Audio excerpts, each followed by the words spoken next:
अमरावती जिल्ह्यातील धामणगाव पंचायत समितीची निवडणूक माजी आमदार वीरेंद्र जगताप यांच्या नेतृत्वात घेण्यात आली। काँग्रेसचे महादेव सोमोसे यांची सभापती म्हणून निवड झाली आहे, तर उपसभापती म्हणून माधुरी दुधे यांची निवड झाली। मतदान प्रक्रियेत सभापती व उपसभापती पदासाठी अनुक्रमे राजकुमार केला व नरेंद्र रामावत यांनी आपली उमेदवारी दाखल केली होती। मात्र 1 ते 2च्या दरम्यान दोन्ही उमेदवारांनी आपले नामांकन मागे घेतल्याने महादेव सोमोसे व माधुरी दुबे यांची निर्विरोध निवड झाली आहे। अध्यक्ष भगवान कांबळे यांनी त्यांची निवड झाल्याचं जाहीर केलं।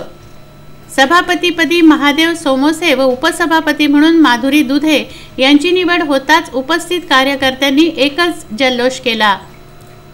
यावेळी विविध घोषणांनी आसमंत दुमदुमला। Salman Khan, Vidarbha news, Dhamangaon railway.